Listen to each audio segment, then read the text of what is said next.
إبراهيم علي شدو maamulaha iyo founderka Banadiriya Coffee waxaan maanta ka soo qayb galnay shalay iyo maantay Muqdisho Tech Summit oo maxaa la yiraahdaa ay inta badan isugu yimaadeen dhalinyaradii Soomaaliyeed entrepreneurka ahaa iyo kambaniyadii iyo TV-yadii oo maantay sida Kalsan ay Dalsan TV ay u tabinayso si live ah marka annagana waxaan maantay aan door bidnay inaan kala qayb galno dhalinyarada Soomaaliyeed inaan coffee-gii iyo productiga aan soo saarnay oo aan muddo dheer saan u soo wadnay maantay heerkii ugu sarreeyay aan u dhowaanay ama aan joogno haddaan iraahdaba oo aan diyaarinay inaan maanta la wadaagno coffee-gii cabitaankiisiina aan free uga dhigno waqtiyada break-ga ah asagiyo maxaa la yiraahdaa package garaysan oo diyaarsanna aan promote gareynayno adeegan inaad diyaarisaan marka sidee idinku suura gashay halkee ka heshaan bunka sidee u diyaarsan wallahi waxa ilaahay mahadiis ah horta fieldigan bunka waxaan ku soo jirnay muddo aad u fog wadanka waqtigii dawladdii hore maxaa la yiraahdaa dhexe ay jirtay ayaan ka shaqeynaynaa coffee-ga iyo maxaa la yiraahdaa iyo shiidistiisii iyo wax hadda maantay iyo shalay aan bilownay maaha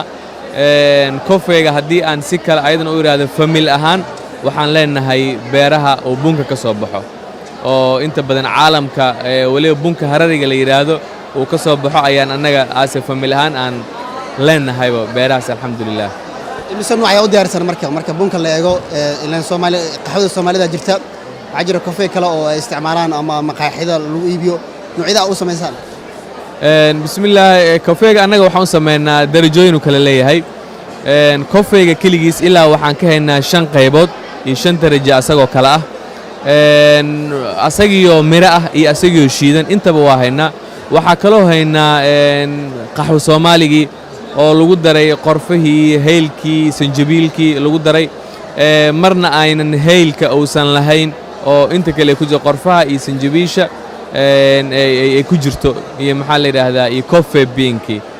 waxaan kaloo sameeynaa sanjabiisha oo kaligeed ah ginger powder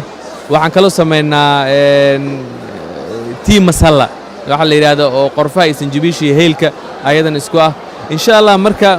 soo socdana muddooyinka soo socdana waxaan rajeyn doonaa sida hadda taanba aan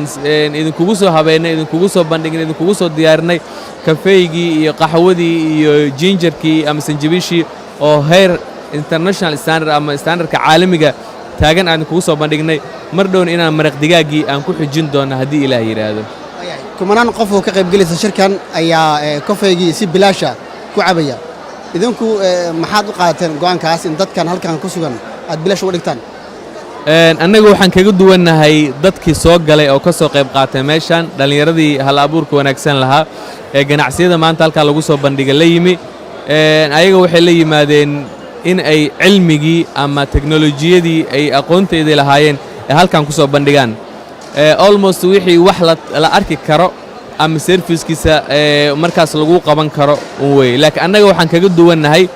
waxaan inaan ku tusno waxa aan kugu barmood gareyn karnana waxay tahay inaan ku dhadhansiino marka waxa aan go'aan ku qaadana waxay tahay 5,000 oo qof markaan shalay aan siinay coffee iyo qaxwo bilaash ah waxa dareem kartaa maantana sidoo kale aan wadno barina aan diyaar u nahay inaan siino dadka Soomaaliyeed inaan la wadaagno dhadhanka wanaagsan ee muddo dheer aan ka soo shaqeynaynay inaan la wadaagno qiimo noo leeyahay intaan iyo in ka badanna waa soo sameynay diyaarna waa u nahay wayna dhiirigelinaysaa markii qofka walaalkay ah waxa wanaagsan aniga familkayga iyo shakhsiyadeeda aan u samaystay inuu ila wadaago waa iga astaahilaa free mar iyo 2 iyo 3 iyo ka badanba Banadiriya Coffee bandhigan maxay ka baratay waxay ka baratay dadku in ay aad iyo aad ay u doonayeen inay meel iyo waqti iyo jaanis ay noogu mahad celiyaan dadka qaar servicekeena wuxuu ku gaaray supermarketyada dadka qaar waxay noogu sheegeen in ay alaabtan hadiid ahaan loogu keenay waqtiyadii jaamacadda ee graduationka bixinayeen iyo waqtigii maxaa la yiraahdaa sanad guuradoodii iyo waqti ay qaar ayaga maanta ka soo qayb galay oo dibadda ka yimid markii ay dhoofahayeen ay gifts ugu sii qaadeen kuwa kale iyo kuwii loo geeyay intii waa la kulanay intaas marka dadka waxyaabaha aan kala kulanay waxay tahay waxaan raadinayeen qaab ay noola kulmaan ee noogu mahad celiyaan service-kii iyo shaqadii iyo dhadhankii wanaagsanaa ee aan maxaa la yidhaahdaa ugu talagalnay oo aan u samaynay adinkaa mudan soo dhowaada